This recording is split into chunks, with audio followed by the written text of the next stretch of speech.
Assalamualaikum warahmatullahi wabarakatuh. Perkenalkan, nama saya Arjun Ahnan, NPM 235200009. Di sini saya akan mengerjakan tugas metalurgi fisik dengan dosen pengampu Bapak Eko Nugroho STM Eng. Pertama, di sini ada heat treatment process. Perlakuan panas. Proses perlakuan panas adalah suatu proses mengubah sifat logam dengan cara mengubah struktur mikro melalui proses pemanasan dan pengaturan kecepatan pendinginan dengan atau tanpa merubah komposisi kimia logam yang bersangkutan. Sifat alotropik. Adanya sifat alotropik dari besi menyebabkan timbulnya variasi struktur mikro dari berbagai jenis logam. Alotropik sendiri adalah merupakan transformasi dari satu bentuk susunan atom sel satuan ke bentuk susunan atom yang lain. Di sini ada gambar susunan atom seperti ini. Dan yang kelima ada jenis perlakuan panas. 1. Softening, pelunakan. Yang kedua ada hardening, pengerasan. Untuk yang austenisasi, tujuan proses austenisasi adalah untuk mendapatkan struktur austenit yang homogen. Kesetimbangan kadar karbon austenit akan bertambah dengan naiknya austenisasi. Hal ini akan mempengaruhi karakteristik isotermal. Hardening. Hardening adalah perlakuan panas terhadap logam dengan tujuan meningkatkan kekerasan alami logam. Setelah dilakukan proses pengerasan, maka selanjutnya pendinginan kritis. Tempering. Tempering merupakan proses di mana logam yang tidak dikeraskan dipanaskan sampai temperatur di bawah titik kritis, kemudian ditahan dalam waktu yang secukupnya pada temperatur ini, kemudian didinginkan perlahan-lahan. Annealing. Annealing adalah perlakuan panas logam dengan pendinginan yang lambat. Logam dipanaskan sekitar 25 derajat Celcius di atas temperatur kritisnya, lalu ditahan dalam beberapa waktu, kemudian didinginkan pelan-pelan ditunggu perapian. Normalizing adalah perlakuan panas logam di sekitar 40 derajat Celcius di atas batas kritis. Logam kemudian ditahan pada temperatur ini untuk masa waktu yang cukup, kemudian didinginkan dengan udara. Selanjutnya ada perlakuan panas termal logam. Perlakuan panas adalah suatu metode yang digunakan untuk mengubah sifat fisik maupun kimia suatu material. Secara umum, perlakuan panas adalah memanaskan atau mendinginkan material. Fungsi perlakuan panas termal sebagai bagian proses manufaktur. Pelunakan, mempersiapkan bahan logam sebagai produk 1/2 jadi agar layak diproses berikutnya. Pengerasan, mempersiapkan bahan logam sebagai produk jadi agar memiliki sifat mekanis yang optimum. Homogenizing, pemanasan pada temperatur tinggi di daerah fasa austenit yang dilambangkan dengan seperti ini, jauh di atas titik kritis A3 dan ACM, bertujuan untuk menghilangkan efek segregasi kimia akibat proses pembekuan lambat.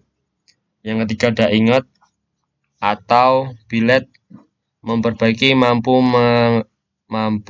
pengerjaan panas, hot workability. Di sini ada gambarnya seperti ini. Normalizing, pemanasan lambat sampai dengan temperatur di atas transformasi A lebih besar dari Y dan diikuti oleh pendinginan udara, menghilangkan ketidakragaman mikrostruktur, mengeliminasi tegangan sisa, dan meningkatkan keseragaman dan penghalusan ukuran butir. Ada gambarnya juga seperti ini, contoh gambarnya. Dan selanjutnya ada full annealing, pemanasan sampai temperatur sedikit di atas transformasi A, Y, A, hypotektit steel, dan A, hyperetektoid steel, yang diikuti oleh pendinginan lambat di dalam dapur. Membulatkan cemented protektoid atau karbida lainnya sehingga memperbaiki keuletan baja, menghasilkan kekerasan kekuatan yang minimum sehingga mudah dilakukan deformasi pada pengerjaan dingin, menghilangkan struktur martensit pada baja paduan yang mungkin terbentuk akibat pendinginan relatif cepat melewati transformasi CL biasanya dilakukan pada baja yang akan dipasok ke pasaran. Normalizing versus full annealing. Normalizing membentuk mikrostruktur lebih halus dibandingkan full annealing meskipun pemanasan dilakukan pada temperatur yang lebih tinggi akibat laju pendinginan lebih cepat. Annealing lainnya, saprodding. 1. Tujuannya untuk meningkatkan mampu machinability pada baja yang akan dimachining, serta meningkatkan ketangguhan logam yang rapuh. Hal ini dikarenakan beberapa produk mensyaratkan karbida yang tinggi agar memiliki ketahanan aus tinggi. Namun jika karbida tersebut berbentuk perlit, maka ketangguhan akan rendah. Yang ketiga, caranya dengan membulatkan cemented atau karbida, yakni bila struktur awal produk adalah ferrit, produk dipanaskan selama 16-24 jam pada temperatur sekitar 700 derajat Celcius, yakni sekitar temperatur eutoktit atau AI. Bila struktur awal produk adalah martensit, produk dipanaskan selama 1-2 jam pada temperatur sekitar 700 derajat Celcius, yakni sekitar temperatur eutoktoid atau AI. Struktur mikro yang dihasilkan yakni struktur spheroida dari karbida. Seperti ini ada gambarnya. Dan selanjutnya ada annealing lainnya, stress relief annealing. Pemanasan sampai dengan di bawah temperatur kritis 550 sampai 650 derajat Celcius baja karbon dan paduan rendah 600 sampai 750 derajat Celcius baja perkakas. Panas tersebut kemudian ditahan beberapa saat sampai temperatur merata, kemudian didinginkan secara perlahan, bertujuan untuk menghilangkan tegangan sisa akibat deformasi pengerjaan dingin. Struktur mikro yang dihasilkan sama dengan awal mula logam, namun adanya tegangan sisa atau tegangan dalam yang menyertai.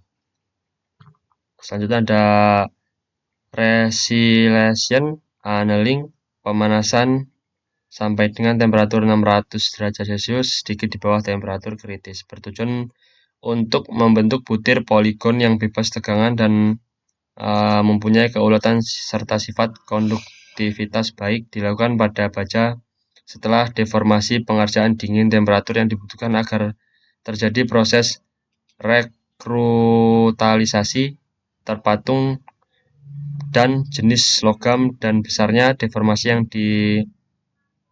yang diterima, sehingga tinggi temperatur maka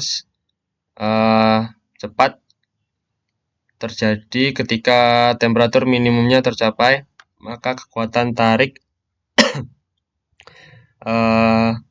bertambah kembali. Temperatur rekrutasi dapat dibentuk dengan formula berikutnya.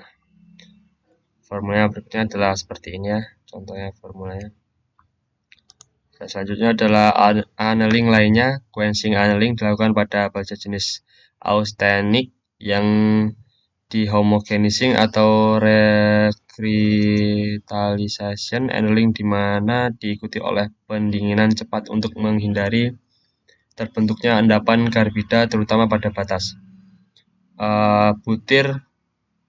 Butyrothermal annealing, pendinginan cepat sampai temperatur tepat di bawah daerah transformasi.